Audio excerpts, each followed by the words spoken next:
So you vibe coded an app, you pushed it to production, you thought things were going swimmingly, and didn't turn out so well. Kind of like my background over here looks kind of messy because I vibe coded this whole shelving unit, and here we are. I used to have it much cleaner, much more organized with some cool stuff. I'll get back to it, but I'm gonna have to do it without the help of an LLM. And I am here with this video to show you how at a high level you can recover from a poorly vibe coded LLM code-generated slot machine piece of product that you thought was going to work and it ended up not working. Now, if you've been watching my channel for any period of time, or perhaps you're new, I've been going over scientific studies, the programming that operates under these LLM systems, the decision factors that go into how these LLMs are packaged and sold to you, and just in general, the physics behind the limitations of them. So I've come to know these systems quite well and where they can go right and where they can go wrong. With that in mind, let's pretend that you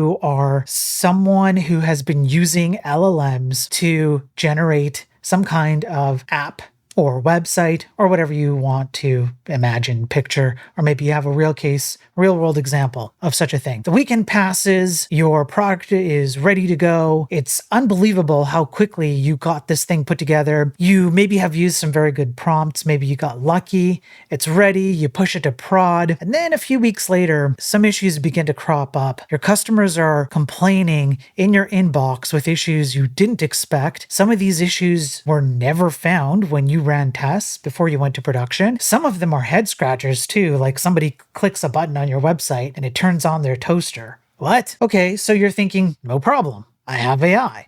I can just ask it to solve these issues. So you do, and the weeks go by, and you start feeling like you're playing whack-a-mole because you tackle one issue, it gets fixed, and then several others pop up in its place, or issues you thought you fixed before are now popping up again. Okay, what's going on? So you ask the question, and you crack the hood open, so to speak, and you're looking at the code. Fortunately, it's all foreign to you. Might as well be reading Greek. The matter is made even worse if you're a programmer and you crack the hood and you still don't know what you're looking at. Sure, you can read the syntax, you can take a function and perhaps understand what that function is meant to do. You can onload that into your head as a programmer, but as soon as you start stepping outside of 1, 2, maybe 3 files, you're now lost. Things are completely foreign to you and you're someone who's supposed to know how programming works. So what do you do now? Well, have no fear. Follow these several easy steps, however they may be. I'm too lazy to actually come up with a number for them, but it's like, I don't know, 4 or something. You'll figure it out. Follow these steps and you can actually recover your project. But the key here is that you're gonna have to go slow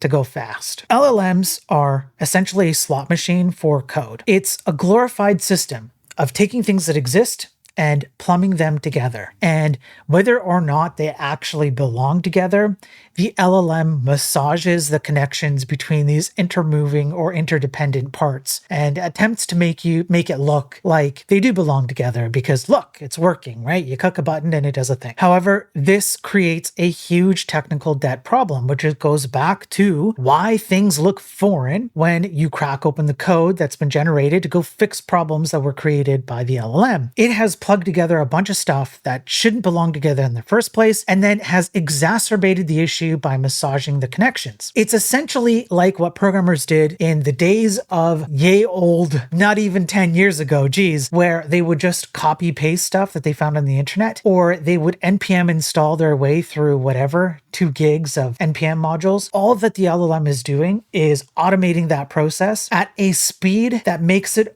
near impossible to tell where you're headed before you actually get there. In a way, the LLMs are kind of creating a race condition, if you want to think about it in a programmatic way, where you reach the end destination of disaster before you realize that you've actually reached it. And so then anyways, you get the point. Okay, but now some positive news. You got a proof of concept out the door, and perhaps you even have clients using it. Maybe you're actually making money out of it. Well, you can divorce the idea of the product and the concept, the features, the usage from what actually got you to that. So, hey, that's great. That's good news. Your very first step, if you're in a management position, is to take a moment here and buy out the time now so you can avoid paying time in spades in the future. The point being to give your technical team, hopefully you have one, time to review the code. As the technical team wades through this code, the expectation isn't that they begin to understand every line. Actually, they should have a very targeted goal. Here is the goal in the form of a question. Which parts of the technical debt that the LLM generated were accidentally correct? In other words, which part of the code actually accomplishes the task that it was meant to accomplish by providing a feature that was meant to be provided, does so consistently, and does so with as few bugs, if any, ideally, as possible. That way, what you're doing is you're eliminating the parts that require a lot of time up front to discern what's good and what's bad, and you just focus on what's good. As you're doing that, you need to freeze all new features. This one's a tough one, but you have to do it. This is essentially an equivalent of stopping the bleeding. For how long depends on how deep you are in the mud. You might need to take a week, you might need to take a few months. But if you have a good technical person or team, good programmers, good managers, you will all be able to work together to come up with a proper timeline. But you want to stop that bleeding. If you continue to pump out features in the current state, you will only make bad matters worse. Okay, so after the hangover, you have an idea of what's working, and now you can use an exclusionary, there we go. A little bit of AI psychosis there. You can use an exclusionary principle where anything that works, because you've verified that it works and is consistent and all that good stuff, stays. And anything that isn't in that circle goes out the door, which means that the team does not have to spend time understanding every bit of all of the code that was generated. You've also frozen your features, so that's good. You're not making things worse. But now you have to figure out what's missing. Fortunately, you have some clues. Anything that came through that inbox where a customer or a user complained about something is an indication that they expected a feature. They expected to see a feature, or they expected a feature to work a particular way, and it failed one or both of those expectations. Great. Now you can understand what's missing. So those are things that you can now target to fill in the gaps where the things that are working don't cover. And now you can start to see a progression of piecing the system back together from everything that you've already gathered as part of your initial process that created the nightmare that you might be living in right now. So from there, you do an itemization of things that are missing. You overlap it with what you have, and then you can talk about things that are truly missing, which is features that never got produced. More than likely, if you're coming up with a list of things or features that didn't actually get produced at all, then they didn't exist in the LLM version either.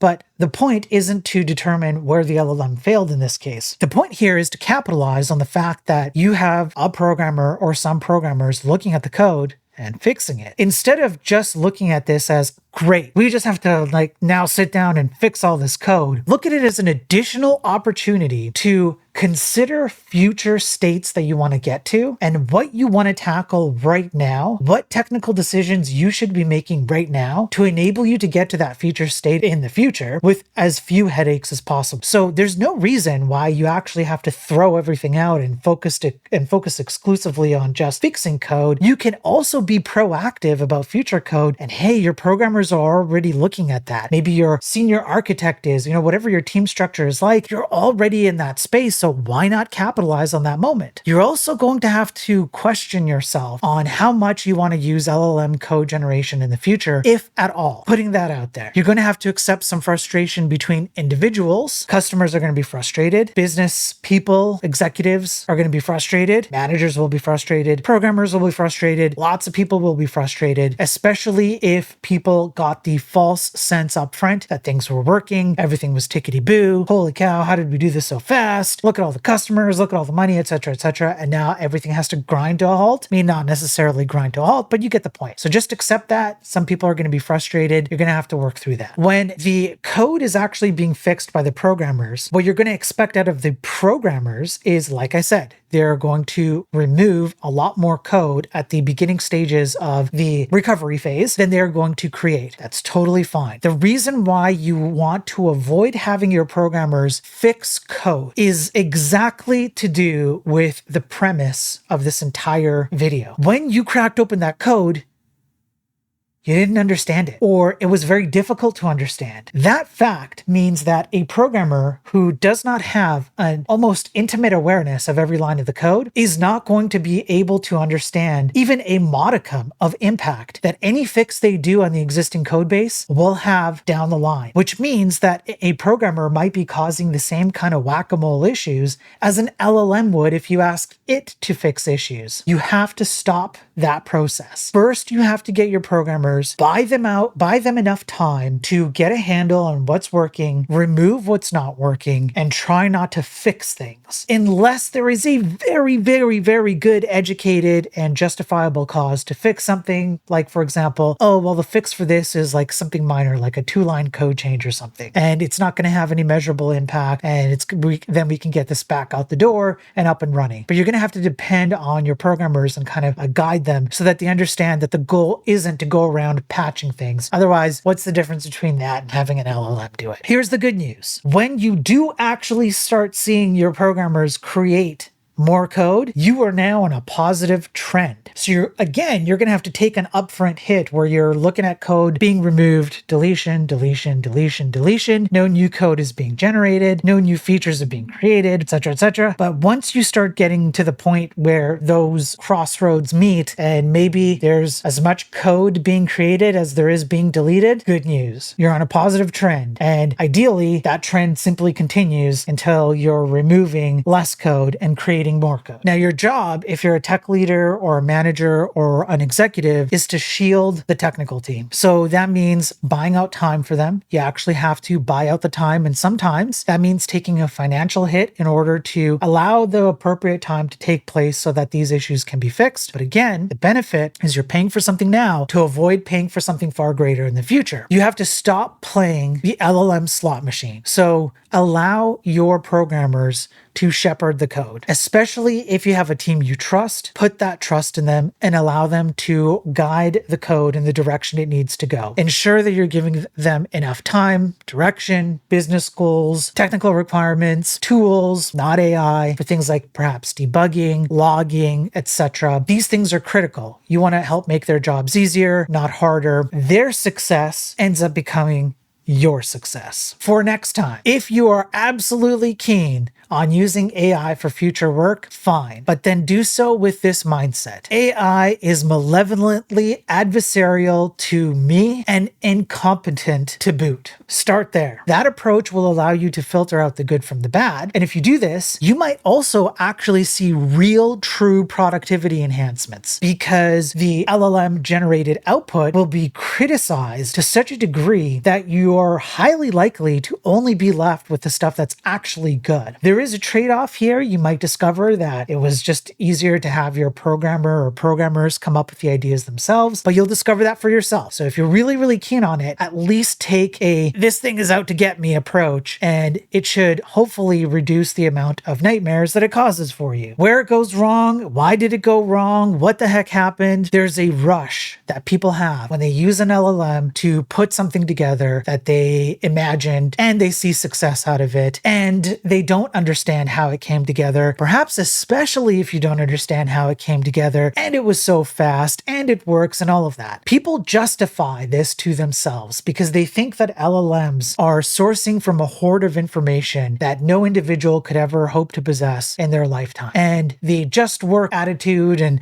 the speed and all of that, it just gives you a false sense of success. However, LLMs are not there, not today, and they may never get there. So you have to remove those fantastical notions from your mind. LLMs are at best an enhancement or a augment with some boosts to somebody who already understands what's going on. That includes you if you're not a programmer. You cannot just vibe code products into existence if you don't understand the space of the product, customers, etc. And if you don't believe me, great. You don't have to. Ask just about any e-commerce company worth their salt out in the e-commerce portion of the tech industry, whether they could just vibe code an e-commerce solution solution or an e-commerce platform or an e-commerce website and have no expectation of understanding their customers and the product space and all of that, and they could see the same success that they normally see when they actually care about what they're doing. You just can't. You really have to subtract these fantasy ideas that these LLMs can just automate away all of these things for you. If you have a realistic view of what these things can do, you're going to greatly increase your chances of success. Last bit of advice, Vibe slop cleaners are a thing. Yeah, there's slop cleaners. They're basically janitors for AI. I'm one of them. You can hire me to come in and help you and or your team to fix issues that have been caused as a result of vibe coding your way through whatever you vibe coded. And with a good, clear plan, people like myself, and there's plenty of others, honestly, I could point you to a few people if you like. With a good plan, you can absolutely recover from this and take very minimal hits, so to speak. But do not procrastinate on that, because the more you procrastinate, the more risk you put on your business. Get on top of it ASAP, have a good, clear plan, have some people who are intelligent enough to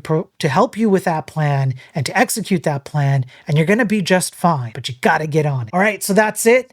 If you want to see the written version of this, I will have a written version on my Tech Bytes magazine. It's just a monthly magazine where I post a few articles that I like talking about. I often don't do videos like this, but I thought this one was worthy of it. It will be in the description of this video as per usual. Thank you for watching, and I hope this has been helpful. And don't worry, well, maybe worry a little bit, okay? But look, it's not all bad news. There are positives that can come out of this. Hopefully I presented some of the positive use cases, and hopefully you continue seeing success out there. Good luck, everyone. Stay safe. Thank you for watching.